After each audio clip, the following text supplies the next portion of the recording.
For the next award is the Regenerative Practice of the Year. We started with this fellow just a little bit over 3 years ago. It was actually our first affiliate ever. So as well, we were putting our classes together, our curriculum, learning how to deliver what we do. So he'll always be near and dear to my heart because he was one of the first to take the leap before we had any name out there, before we've ever had any success. So I'd like to welcome up Dr. John Tate for the Regenerative Practice of the Year Award.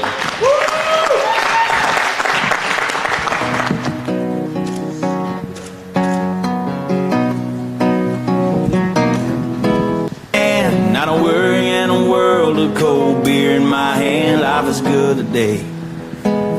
Life is good today. Cool thing about Dr. Tate is I believe it was pure fate that we met. And I was at the Fitness Business Summit, as you guys know, and I joined a mastermind with Bedros Killian where we were learning how to systemize our gym, bring it to the next level, and truly be able to change people's life. And that to me is marketing and attraction first. We were always good once we got them through the door. And we have our mastermind crew. And before each event, just like this, we would usually have a dinner and where the mastermind people came. And I happened to get there late after everybody had already sat down, and I pulled up a seat, and there's 500-600 just fitness professionals in the audience. And I went, there was one spot left on the table, and I sat down right next to Dr. Tate, and he just asked me what I did, and I went this, and he says, oh, that's interesting. That's exactly what I'm looking to do. So out of 500 fitness professionals, and I had no intentions to go, this was just to learn, and I sit right next to our first partner, and so it's been amazing, and I don't just think that's happenstance personally. So Dr. Tate, thank you so much. Tell us a little bit about your story and why you are here today.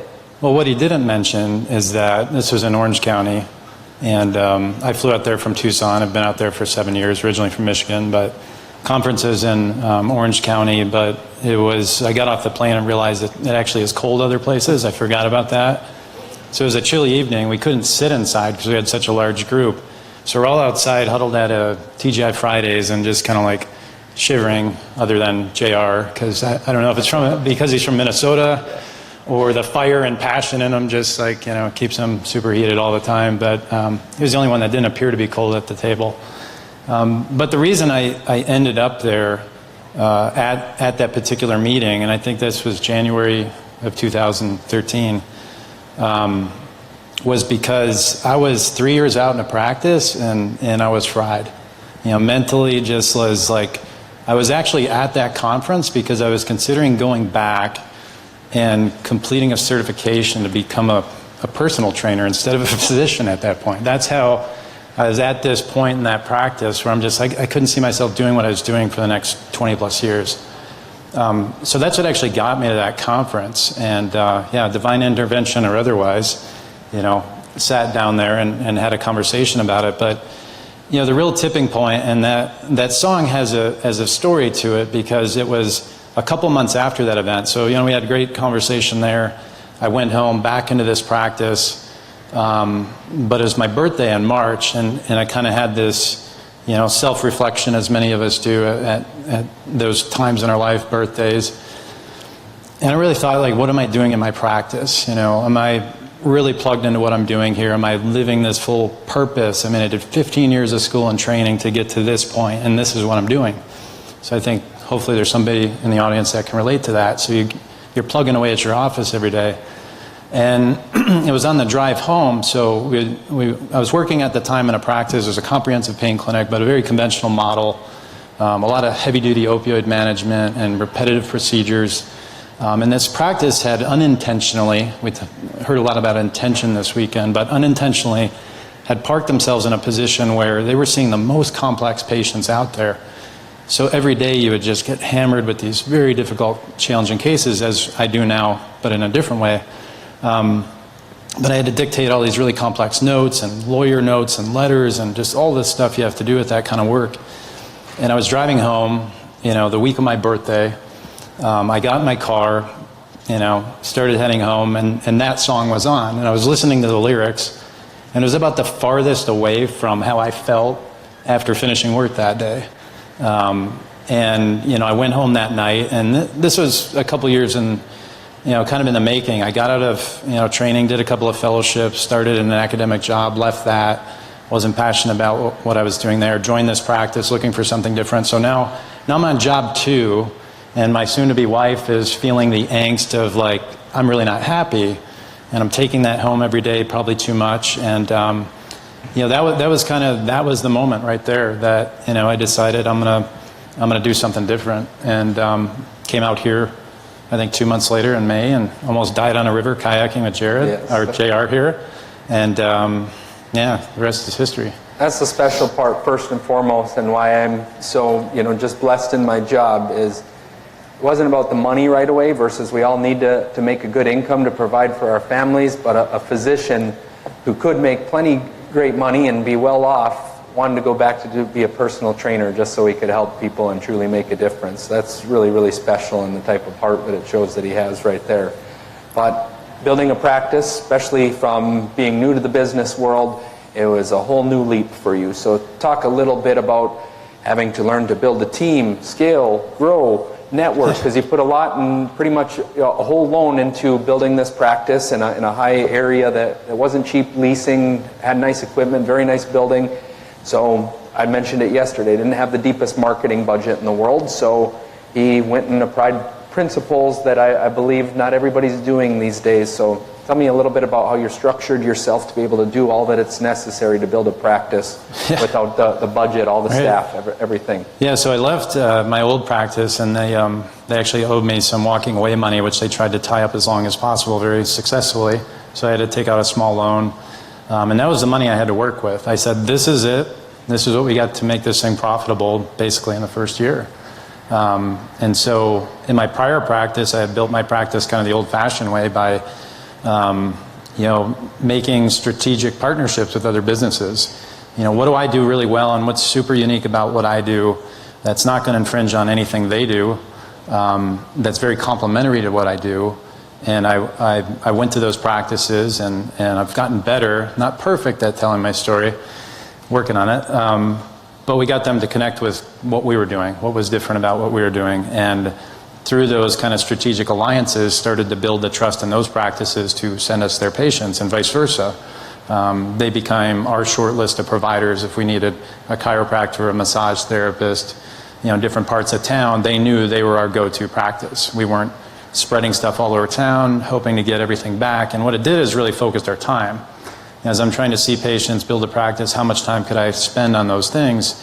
So it really helped me dial down on that time and make it effective by just trying to make some type of strategic partnership alliance, one a week.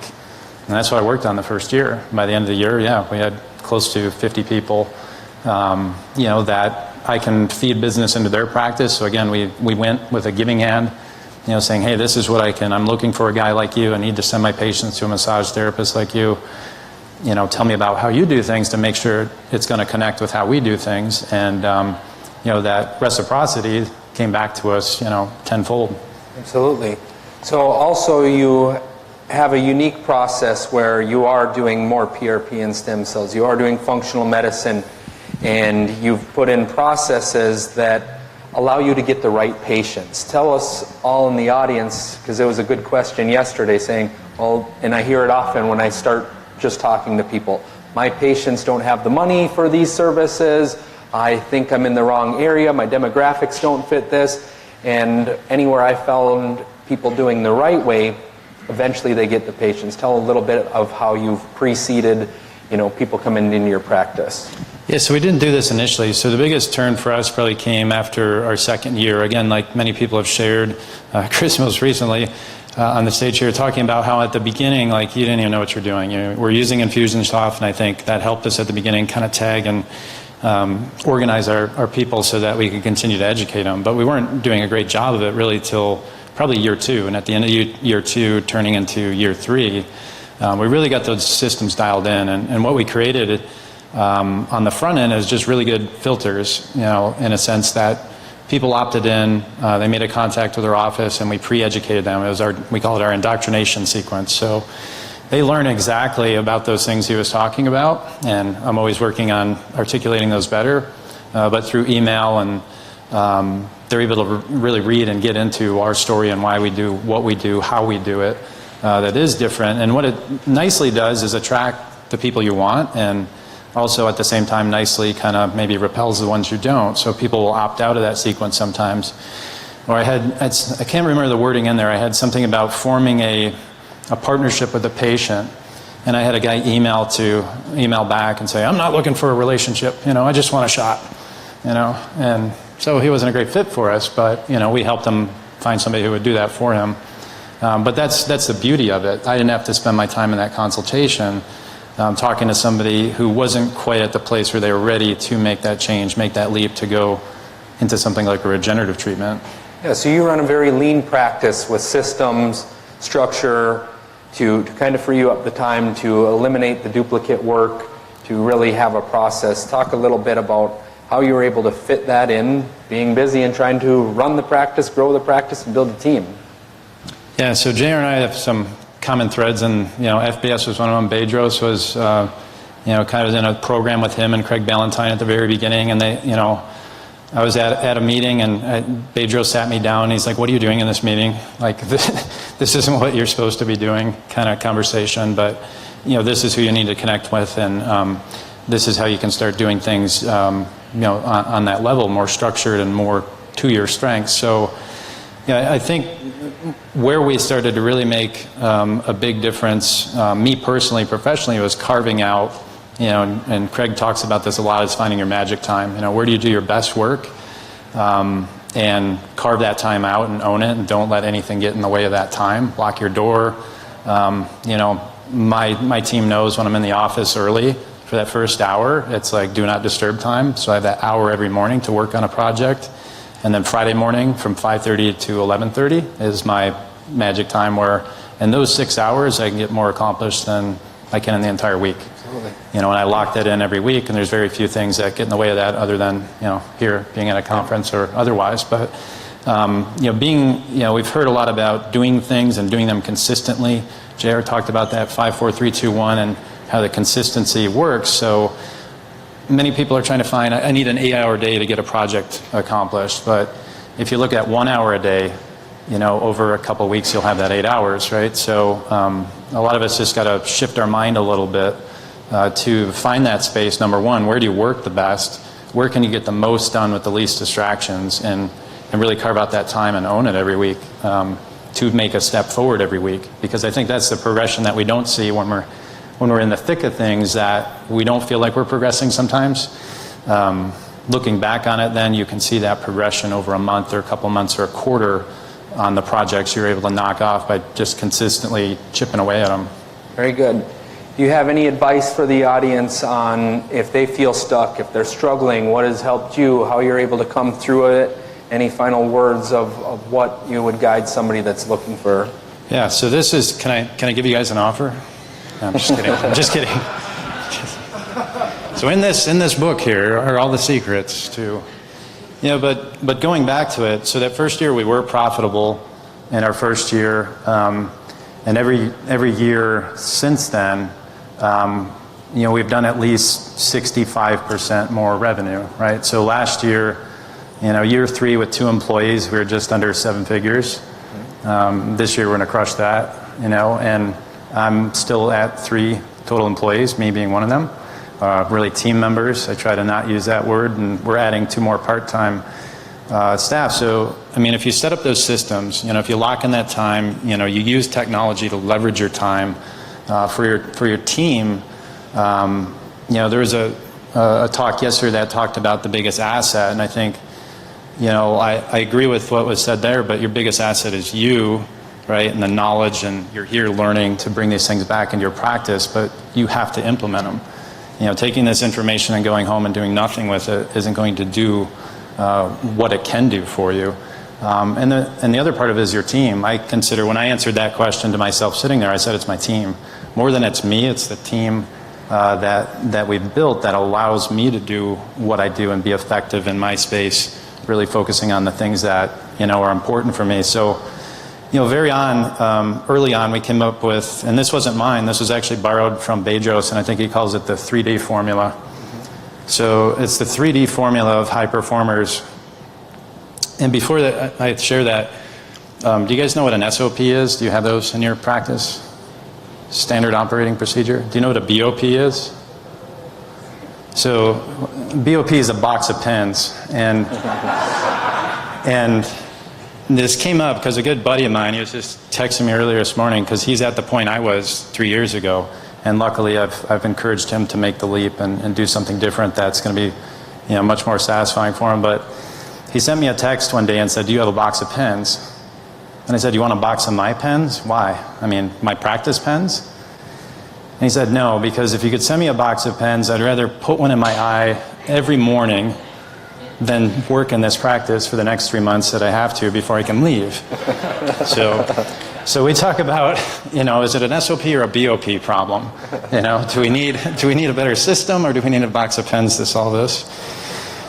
But anyways, the 3D formula that he talks about is, what a lot of people have been talking about this weekend, finding your purpose, your passion, your plan, really, thinking about that. And Sachin had something that he shared with me that he didn't mention on the stage, but he talks about, you're creating things twice, always. The first is creating it in your mind. So you got to really get clear about what the end game is. What are you trying to create in your practice? Are you trying to, build a model like we're sitting in here? Are you trying to build some version of that? But what is it that you're trying to build, and reverse engineer that back to where you are now to figure out how you're going to take those steps and that intentional action every week to get there. But he talks about this 3D formula, and the first one's declaration of desire. So what's going to take people out of that fear zone? What kind of desire is deep within you to do something different, right, and take that risk and conquer those fears? And the second one's what we've been talking about, that discipline and habits. JR mentioned Turning Pro, and I read that book too, and that kind of flipped the switch where it's like you have to have these professional habits day in, day out, week after week, regardless of the other things that are going on in your life. And the third one is domination of plan. And so if you don't have that plan, if you don't have the right coach, it's hard to dominate that plan that you have to get to where you want to be over the next couple of years, whatever that goal may be, whatever that plan is you've clearly articulated. You got to find the coaching. And from the beginning, I didn't have a ton of money, but I spent on coaching. I spent coaching here, I've gotten coaching elsewhere, but I can't, undervalue that at all. It's the biggest value in the practice, and it returns, several fold every year by getting in a room with people that have had success. They can show you the way to get there faster. You can 10x what you can do, but you also have to find that team, because you can't 10x it with a 1x team. And luckily, I got that team now, so that's it. That's where we're at, and I saw on the wall there, never peak, and that's kind of one of our mantras in the office. We're conquering the next peak, and then looking forward to the next one after that. Absolutely. Yeah. I'm very proud of you, and just honored you joined me here today, and thank you, and I'm looking for you to continue to crush it and change lives in Arizona, and he's truly doing that, saving people from hip replacements, knee replacements, and he's becoming a local hero there, and that's what we're all doing here, so it's a huge honor. Yeah. Thank you. Likewise.